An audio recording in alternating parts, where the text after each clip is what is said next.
말씀의 제목이 절름발이가 된 성도라는 제목으로 말씀을 나눕니다. 신앙의 모습이 저마다 다 다양할 수 있으나 장로교라고 하는 특히 우리나라 교회의 성도분들은 그 신앙이 상당히 보수적이고 또 개혁주의적인 신앙을 띠고 있습니다. 그래서 보수적이고 개혁주의적인 신앙을 지니고 있는 성도들은 성경을 어떻게 이해하느냐? 하나님께서 천지 만물을 창조하실 때 그 하나님이 천지 만물을 창조하시기 이전에 하나님은 뭘 하신 분으로 기억하느냐면 모든 세상의 역사의 마지막을 주님이 다 설정해 놓으셨다라는 거예요. 우리는 그것을 묵시라고 얘기합니다. 하나님 안에 있는 시간, 영원 속에 있는 하나님, 그 주님이 계획하시고 뜻하시고 완성하신 그것을 이 땅의 역사 속에서 펼쳐가는 것이 이 세상의 역사입니다. 그래서 무엇이 먼저 선택되어졌는가? 창조 이전에 하나님이 완성하실 하나님의 심판, 주님이 이 땅에 오실 완전한 하나님의 나라, 그것을 주님이 먼저 완성해 놓으시고 그 완성해 놓으신 결과를 이루기 위해서 가장 먼저 하신 일이 천지 창조입니다. 그래서 하나님께서 천지 만물을 창조하시고 인류의 시간이 역사가 진행되어져 가고 있는 것은 하나님이 완성해 놓으신 이 세상의 역사 마지막을 향해 날아가고 있는 소위 시위를 떠난 화살과 같다. 그래 볼 수가 있습니다. 이런 측면에서 우리 개인의 인생도 우리의 믿음도 우리가 살아가는 날 경험하게 되어지는 불안한 일들 혹은 힘든 일들, 사건, 사고 그 모든 것들이 어디를 향해 가고 있는 삶의 여정이라 할 수 있는가? 하나님이 우리에게 주시기를 원하시는 완전한 그 하나님의 나라, 그 구원의 완성을 향해서 우리의 삶을 이끌어가고 있는 믿음의 과정이고 믿음의 현실이라는 것을 여러분이 아시기를 축복합니다. 여러분, 그래서 성도는 이 성경의 진리를 압니다. 이 세상의 역사가 어떻게 끝날 것인가를 하나님이 알려주시는 진리를 알므로 이 세상의 역사를 다 아는 이들이 주님 앞에 예배하는 성도죠. 그러면 여러분, 이 세상의 역사를 다 아는 사람은 내 지금의 삶들 속에 펼쳐져 보이는 삶의 현실들, 역사 속에 펼쳐지는 많은 그 일들, 그것을 바라볼 때 어떤 마음으로 세상을 바라볼 수 있는가? 그다지 그렇게 세상의 모습 앞에 놀라거나 걱정하거나 두려워하는 모습이 없다는 거예요. 왜 그렇습니까?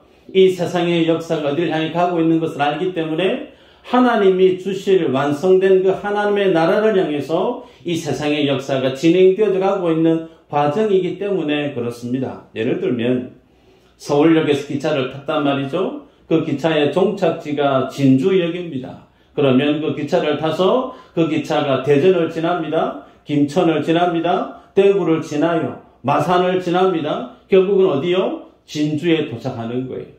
그 기차에 몸을 싣고 있는 인생은 눈앞에 펼쳐지는 대전에서 벌어지는 모습들, 김천에서 일어나는 모습들, 대구, 마산에서 일어나는 그 모습들, 그것은 뭐라는 거예요? 하나님이 우리에게 주실 지나가는 과정에 그칠 뿐이라는 겁니다.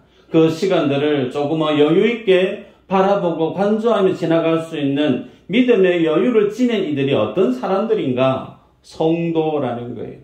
여러분, 그래서 우리의 삶이 완성된 복 주시기를 결정해 놓으신 하나님의 완전한 그 주님의 영광, 그 나라를 우리에게 주시기를 작정된 영혼들이 누구인가? 따라할까요? 내가 바로 그 사람이다. 네, 옆에 분에게 위로하시길 바랍니다. 복 받으셨네요. 시작. 네. 이미 우리는 하나님이 주실 복을 받기를 작정된 정해져 있는 인생이라는 사실입니다.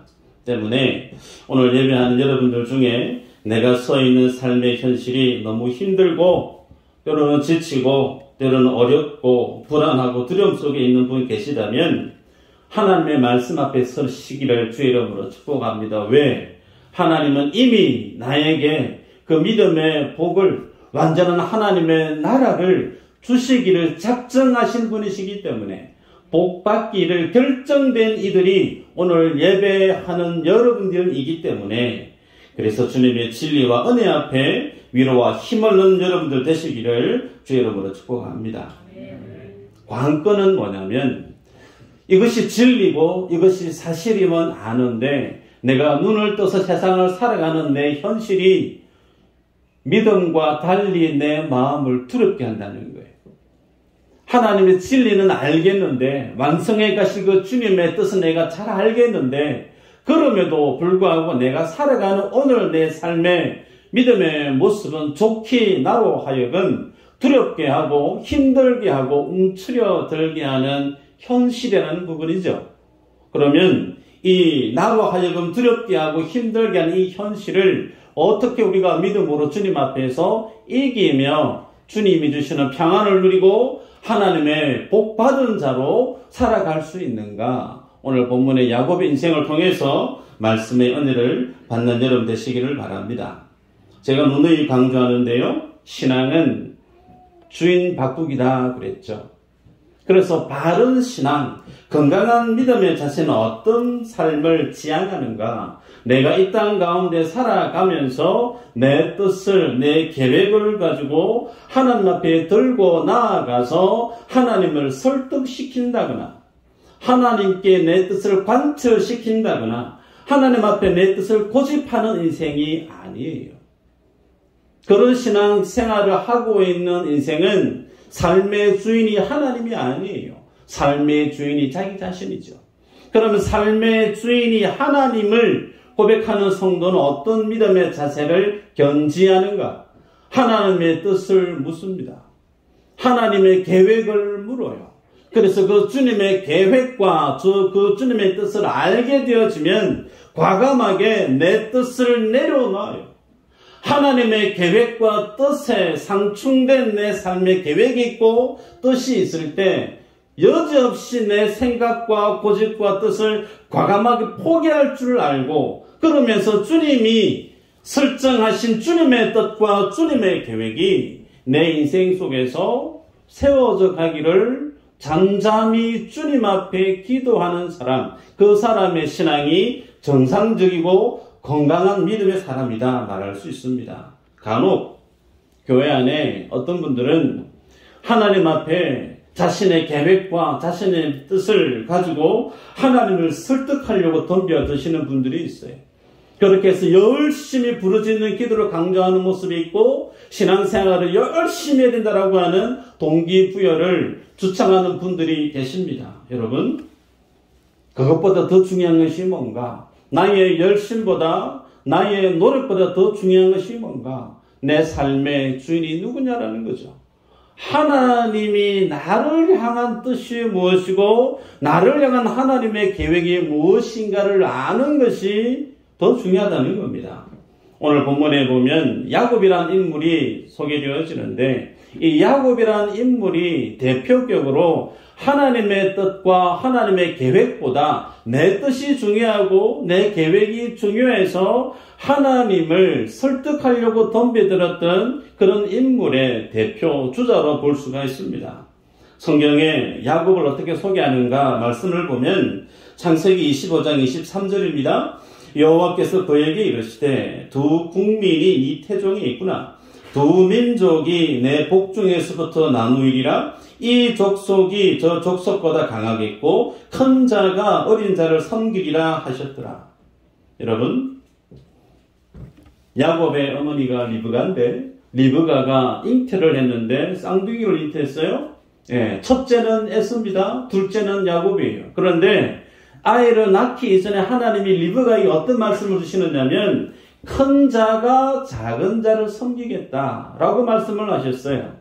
그러면 에서와 야곱 중에 하나님이 어떤 인생을 들어서 하나님의 뜻과 하나님의 계획을 펼쳐 가시겠다 말씀하셨죠? 에서가 아니고 야곱이에요. 이 하나님의 말씀을 리브가, 야곱의 어머니가 알아요.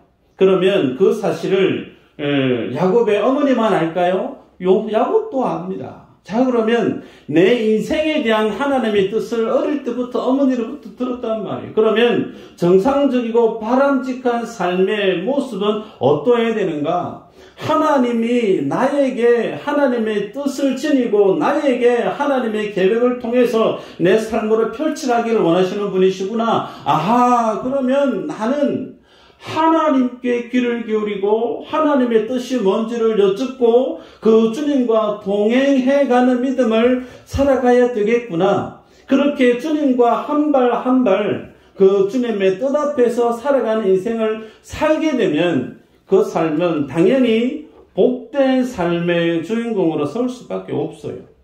그런데 우리가 알고 있는 야곱이라는 인물은 그러지 않았다라는 겁니다.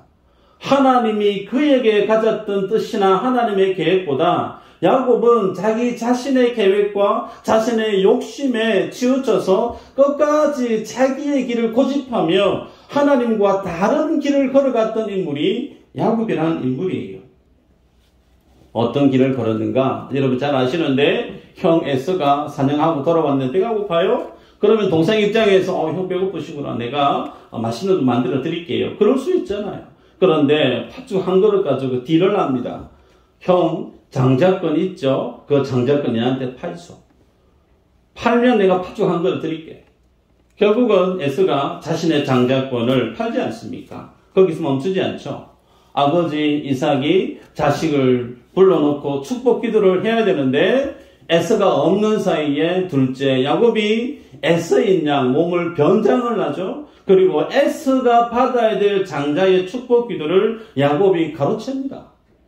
그 사실을 에서가 알고 난 이후에 얼굴색이 변하고 이제 곧 큰일이 일어날 줄 직감하고 어머니와 함께 논의한 결과 외삼촌 라반의 뒤로 빨리 도망가라.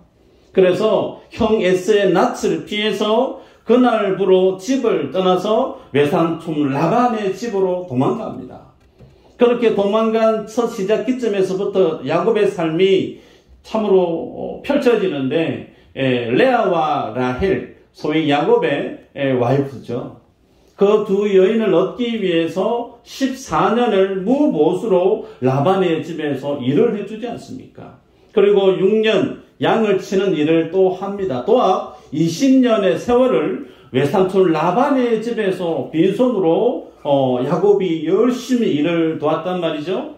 그 기간 동안에 라반이 야곱에게 품삯을 10번이나 바꿨다라고 성경에 기록하고 있어요.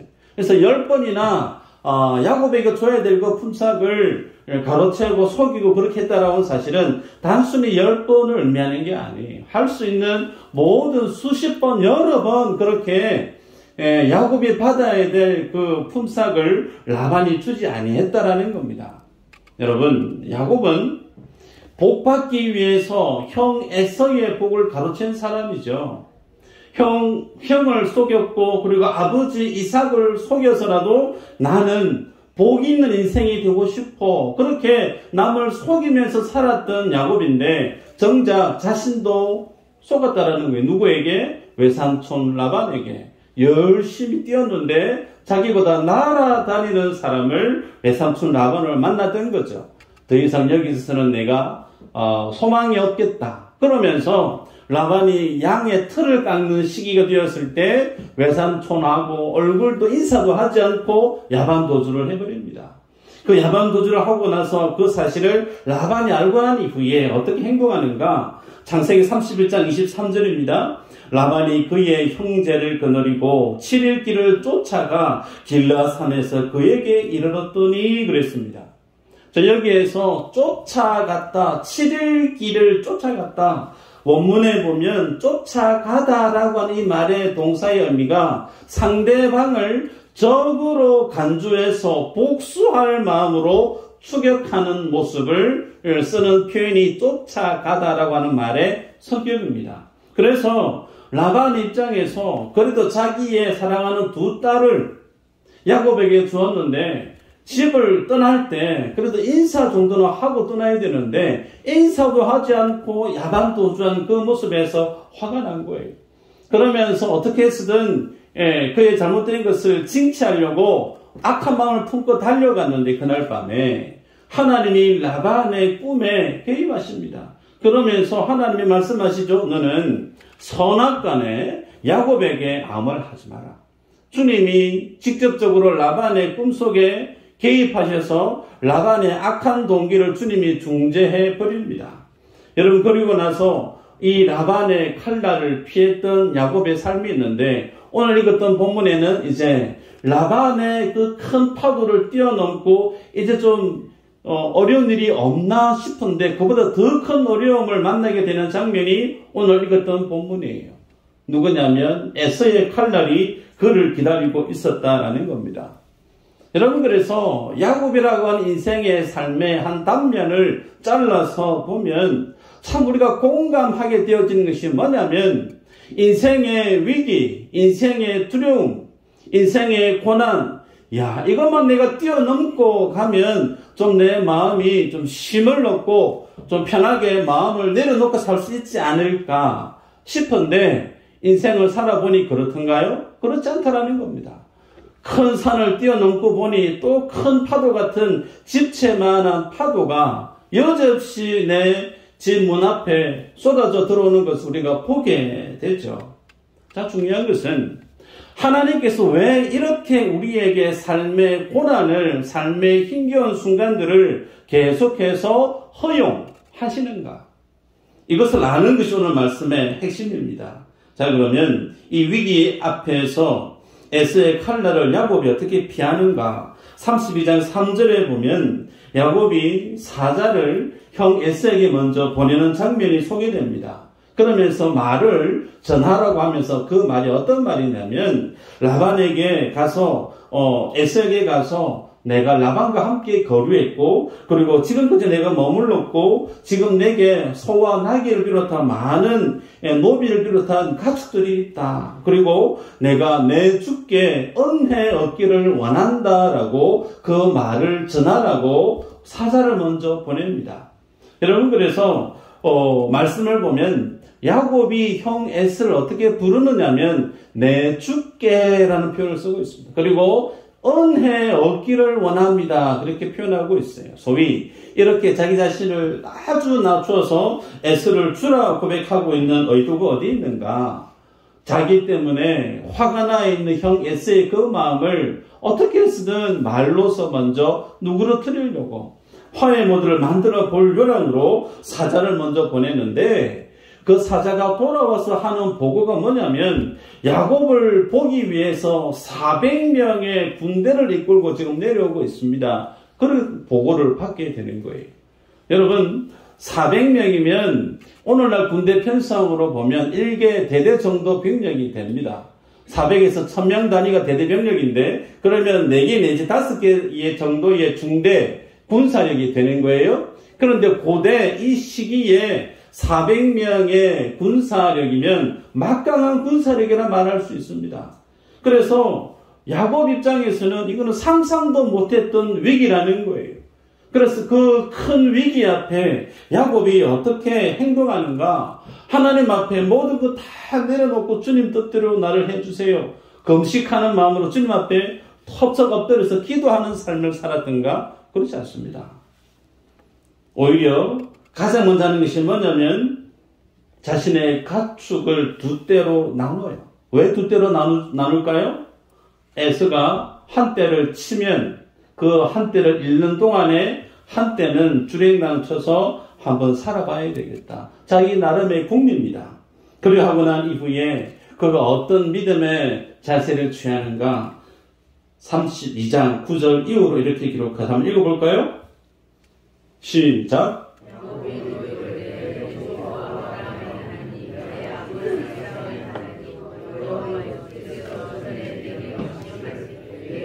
내 족속에게로 돌아가라. 내가 내게 은혜를 베풀리라 하셨나이다. 나는 주께서 주의 종에게 베푸신 모든 은총과 조금도 감당할 수 없사오나 내게 지팡이만 가지고 이 요단을 건넜더니 지금은 두 떼나 이루었나이다. 아멘. 야곱이 지금 뭐 하냐면 가축을 두 떼로 나누어서 미리 언지를 주고 난 이후에 그 다음에 그가 지금 하나님 앞에 언약을 붙들고 기도하고 있는 야곱의 모습을 보게 돼요. 이 기도의 내용을 보면 그래도 야곱이 믿음의 가문의 사람이구나 그렇게 느낄 정도로 그 기도의 내용이 아주 훌륭합니다. 그런데 이 기도 안에서 야곱이 아쉬운 한 가지를 발견할 수 있는 게 뭐냐면 하나님 앞에 전적으로 내어 맡기면서 죽이든 살리든 주님 뜻대로 해 주십시오라고 전폭적으로 주님을 의지하는 기도가 아니고 뭘 먼저 했죠? 자기가 할 수 있는 궁리, 자기의 계산을 먼저 다 진두지휘하고 난 이후에 그 다음에 하나님 앞에 기도하고 있는 모습을 우리가 보게 됩니다.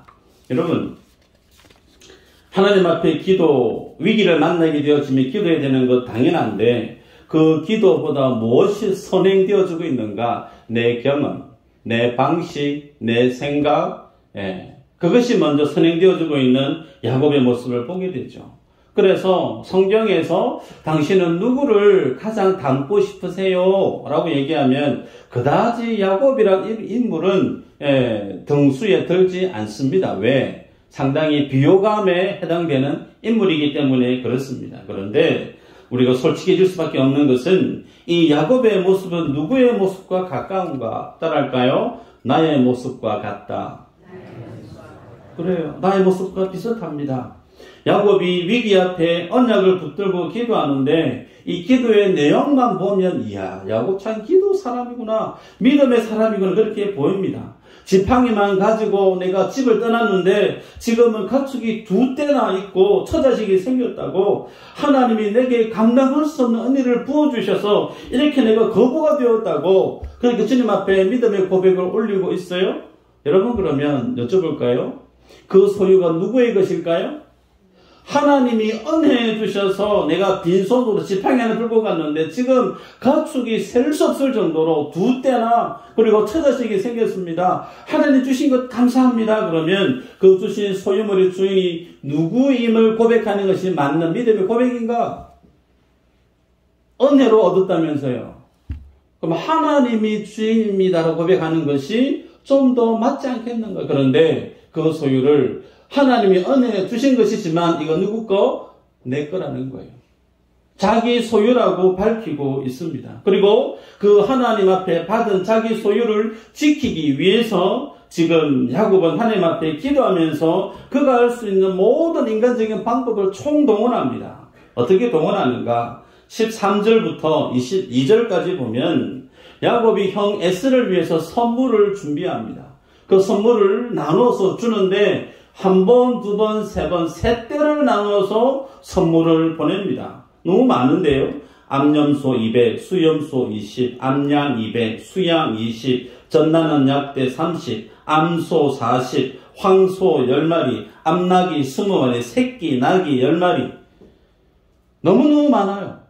이 어마어마한 선물들을 3때로 나누어서 시간 간격을 두고 에서에게 보냅니다. 왜 그렇죠?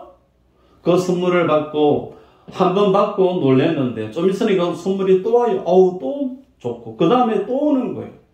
아주 지능적입니다.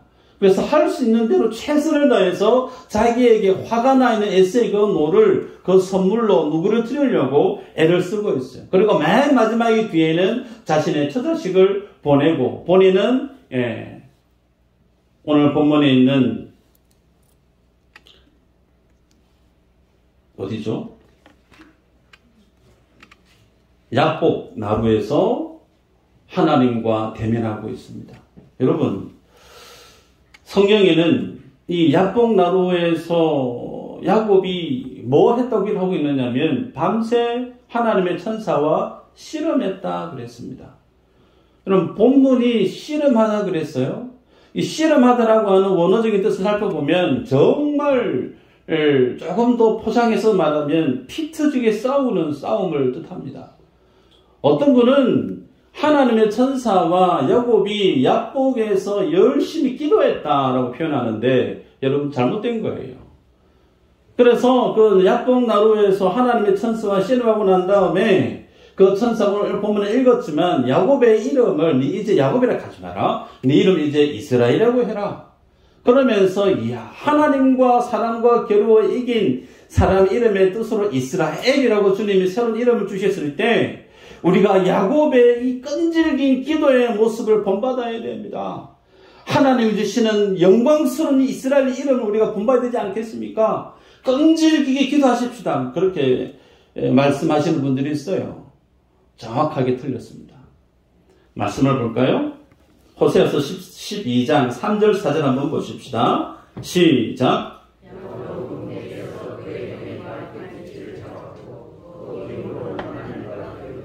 천사와 겨루어 이기고 울며 그에게 간구하였으며 하나님은 베델에서 그를 만나셨고 거기에서 우리에게 말씀하셨나니. 아멘.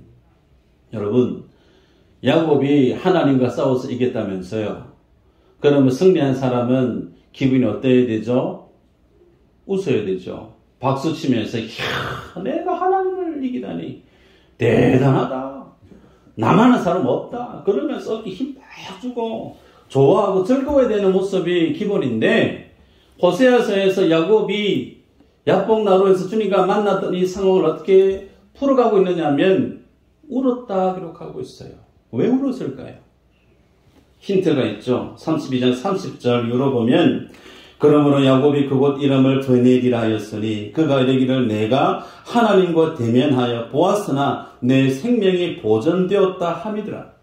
무슨 내용이냐면 처음에는 하나님의 천사인지 모르고 열심히 싸웠다라는 거예요. 내한테 축복해 주이소. 안 해주면 내가 절대 못 나갑니다. 안 놔줍니다. 그러면서 레슬링을 UFC 격투기 하듯이 했다는 거예요. 근데 하다가 어떻게 알게 되어졌느냐 하면 이분이 사람이 아니구나.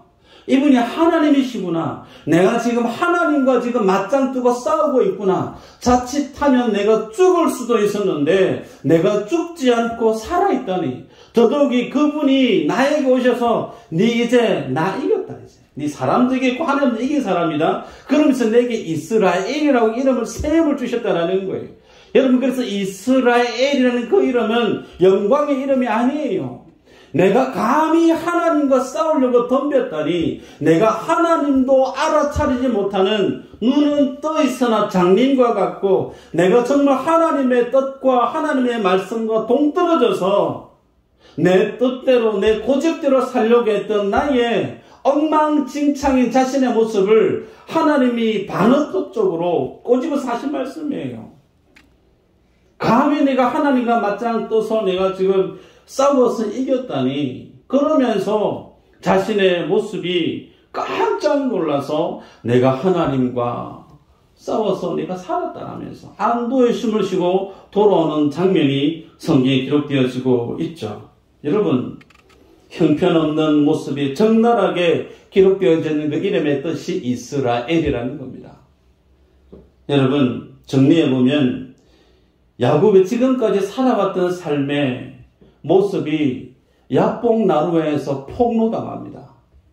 형 에서를 속였던 야곱이에요. 아버지 이삭을 속였던 야곱이에요. 라반의 그 모든 재산을 가진 방법을 다 총동원해서 잠도 자지 않고 아롱진 것 점 있는 양 만들어내기 위해서 밤잠 설쳐가면서 애써서 만들었던 그 모든 자신의 가축들, 그 모든 것들이 실제 어떤 내용이었느냐면 하나님과 싸우는 삶의 여정이었음을 그가 알게 되었다라는 겁니다. 여러분, 그런 인생을 주님이 야복나루에서 더는 방치하시지 않았다라는 거예요. 그 야복나루에서 주님이 그를 바꾸셨다라는 겁니다.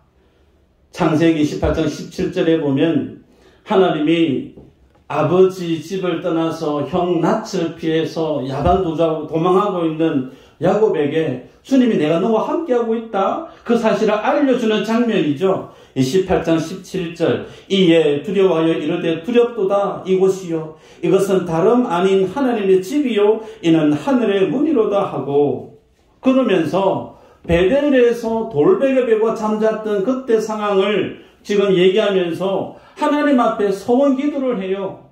어떤 소원 기도냐면 하나님이 나를 평안하게 돌아가게 해주시면 이 돌산 이것이 하나님의 집이 될 겁니다. 그리고 내가 하나님 앞에 11조 내가 드리겠습니다. 여러분 말은 소원 기도인데 정확한 표현은 하나님하고 거래하는 거예요. 거래. 여러분 하나님이 야곱을 지키지 않으시면 하나님이 야곱에게 물질을 주지 않으면 야곱은 지팡이 들고 갔다가 죽을 수도 있어요. 하나님이 그를 먹이시고 입히시고 살려서 그를 모든 삶을 채워주셨는데 그 모든 것들이 누구 거예요? 하나님의 것이에요. 하나님의 것인데 하나님의 것을 가져오니까 하나님께 드릴게요. 그러니 나 좀 잘 지켜주세요. 그런 형편없는 수준의 삶의 주인공이 야곱이었는데 그런 야곱을 오늘 하나님이 야복 강가에서 바꾸겠다는 거예요. 더 중요한 것은 안 보셨지만 32장 1절 2절에 보면 야곱이 길을 가는데 하나님의 사자들이 그를 만난지라 야곱이 그들을 볼 때에 이르기를 이는 하나님의 군대라 하고 그 땅 이름을 마하나임이라 하였더라. 에서를 만나기 전에 하나님이 누구를 보여줬느냐면 마하나임이라고 하는 하나님의 군대를 먼저 만나겠다는 거예요. 인생이 큰 위기를 경험하기 이전에 먼저 하나님이 하나님의 군대를 야곱에게 보여준 의도가 있죠. 뭘까요? 야곱아, 더 이상 네 머리로 좀 살지 마라. 더 이상 세속적인 방식으로 좀 살지 마라. 하나님이 내게 주시는 말씀대로 좀 살아보면 안 될까? 모든 거 다 내려놓고 하나님 앞에 전심으로 기도하는 믿음의 본질로 돌아와서 내가 너와 함께 하겠다는 그 믿음의 자리에 서서 나의 아들로 좀 살아주면 안 되겠니? 주님이 믿으시는 사인이에요. 그런데 여기에도 아무것하지 않고 계속해서 자기 방식을 고집합니다. 그래서 얻은 결론이 뭐냐면 이스라엘이에요. 그런데 그 이스라엘 이름을 듣게 되어졌을 때 야곱이 울었다라고 호세아서 기록하고 있죠. 여러분, 그러면서 주님이 하시는 말씀이에요. 야곱아, 네가 하나님을 이겼다. 하나님을 이겼다라고 하는데 왜 울까요? 그 이김의 모습 속에 야곱이 뭘 받느냐면 그 야곱을 이기게 하기 위해서 하나님이 지셨습니다. 그 야곱을 승리한 자로 만들기 위해서 주님이 낮아지셨어요. 어디에서? 십자가 위에서 주님이 대신 죽으셨다는 거예요. 거룩하신 하나님을 만난 인생은 다 죽습니다. 죄인이기 때문에 그 야곱을 살리기 위해서 도리어 하나님 대신 예수 그리스도가 십자가에서 죽으셨다는 거예요. 철저하게 야곱을 살리기 위해서 하나님이 죽음의 자리까지 떨어진 그 모습을 야곱이 봤다는 겁니다. 그래서 야곱이 울었다라는 거예요. 그리고 난 이후에 하나님이 야곱에게 환도뼈를 치십니다. 그리고 우리가 읽었지만 아침 해가 돋을 때 그 환도뼈 관절이 다쳐서 허벅지를 다쳐서 절름발이로 절뚝이면서 돌아가는 모습이 성경에 소개되죠. 여러분, 다리가 멀쩡했을 때는 내 뜻대로 마음대로 살아요. 하나님의 뜻이 뭔지 관심도 없어요. 내 인생에 하나님의 계획이 뭔지 묻지도 않아요. 그런데 그렇게 남들보다 열심히 달려가고 뛰어가고 걸어가서 남들보다 먼저 깃발 꽂아서 성공한 인생이 되리라. 자기 방식대로 살았던 그 인생을 하나님이 더는 내버려두지 않습니다. 절단 내버려요. 다리를 평생 절름발이로 만들어버립니다. 그 속에 남겨진 의미가 뭘까요? 이제 다시는 네 걸음으로 사는 인생 내가 안 만들겠다라는 거예요. 네가 절름발이로 사는 것처럼 하나님을 의지하는 인생이 되지 않고는 너는 네 두 발로 걸어가는 인생이 되지 않게 내가 만들겠다. 내가 너희의 다리가 되어줘서 너는 여호와 하나님을 의지하는 그분을 의지하지 않으면 도무지 살아갈 수 없는 인생으로 내가 너를 그렇게 만들어버리겠다. 그래서 주님이 야곱의 다리를 쳐버립니다. 여러분, 이 야곱의 삶이 누구의 삶과 비슷할까? 오늘 우리의 삶의 모습과도 비슷합니다. 우리가 만나는 삶의 고난이 두려움의 현장이 있는데 그것을 허용하시는 이가 주님이신데 그 주님이 왜 내 삶 속에 눈물의 가시밭 대길 같고 돌짝기 같은 그 삶을 허용하시는가? 하나님 앞에 오라는 거예요. 하나님만을 의지하는 자로 서라는 거예요. 그렇게 해도 안 되고 안 되니까 그를 위해서 자신의 독생자를 십자가에 높이 매달라서 나를 주님이 벌하셔야 되는데, 믿음 없는 나를 주님이 치셔야 되는데 자신의 독생자를 저주 가운데 던지시는 하나님. 그러셔서 주님은 우리에게 하나님을 의지하지만 안 될 삶의 모습으로 몰아가고 있더라는 거예요. 말씀을 맺습니다. 하나님을 주시는 야뽕 나루를 여러분 만났습니까?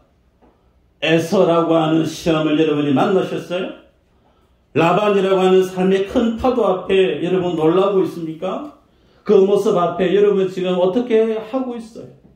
하나님하고 지금 맞짱 뜨려고 싸우고 계십니까? 아니면 그 속에서 하나님의 은혜와 사랑을 발견하고 내게 다함 없이 쏟아부어 주시는 하나님의 은혜를 바라보고 흐느껴 울면서 하나님의 은혜를 붙들고 그 말씀을 붙들고 내가 이제 내 방식 내려놓고 전심으로 내가 주님 따르겠습니다. 하나님과 싸우는 인생이 있고 하나님의 은혜 앞에 녹죽 엎드려서 내 주님만을 따르겠습니다라고 하는 삶의 모습이 양분될 거예요. 어떤 삶이 우리가 가야 될 믿음의 방향인가 여러분 분별하시고 남은 한 주간도 그 주님 붙들고 승리하는 여러분 되시기를 주의 이름으로 축복합니다. 기도합니다.